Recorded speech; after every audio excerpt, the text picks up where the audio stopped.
Did it help you focus on others instead of having to focus on yourself, do you think? Just curious. I suppose it did. But I think my mindset from the beginning, though, was just that it's, if you go back to June the 4th, I get told that I have cancer, and then I get told that I have to go do pre-op stuff that day, and this is up in Fresno. Mm-hmm. So I get done at my doctor's office, and I wind up at St. Agnes, going to a hospital that I don't know, getting all the pre-op stuff done, trying to figure out where everything is at, and then I've got the hour drive home. And so I have about an hour or so to think about it, and it is what it is. It's no big deal. You deal with it, because we know people who you give them that kind of information, and their mind immediately goes to, oh my God, why is this happening? Why is it happening to me? Oh, and it's like, it doesn't matter. It happened. Get over it. And that's where my mindset was at. It's not a big deal. It just is what it is. You got to deal with it. Mm-hmm. You're going to take a little detour from what you normally do. Take the detour, finish what you need to do, and then get back to what you want to do. So I don't think that I ever really wanted to focus on me to begin with. But I don't think that I was ever deliberately looking for something else to focus on. It's just when I saw those nurses and it just resonated. And I guess that's the best word that I can think of. It's just something inside. It's like, these people are rare. These people are the ones that I genuinely think get overlooked. And bearing in mind, too, that I'm at that point on July the 16th, this is my second day of treatment. Radiation is my first day of chemo. I still consider myself to be an outsider looking in. Because until you get cancer once, you hear the word cancer, and you have these preconceived notions of what it is. You get deep into it a little bit, you find out that the vast majority of your preconceived ideas just get wiped out, because no two cancer cases are the same. Right. Mm-hmm. There is no one size fits all.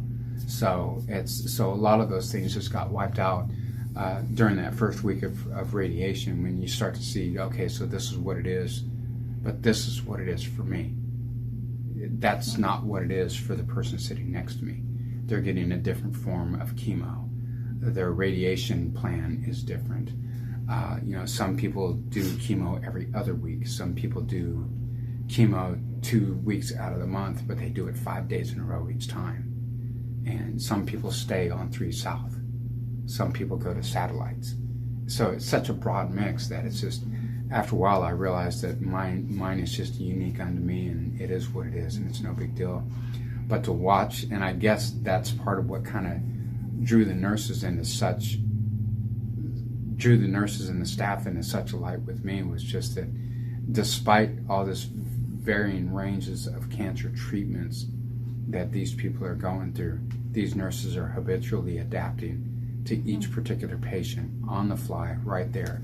They see the name, they know what's going on, they kind of adapt themselves a little bit to what's going on to gracefully interact with each patient.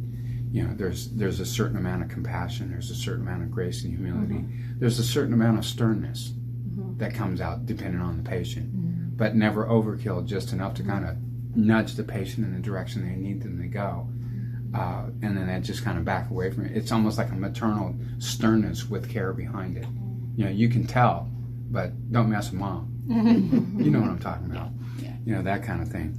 So I think that was, I think more than anything, that was it. It's just that these people just stuck out because of all the preconceived ideas that I did have about cancer.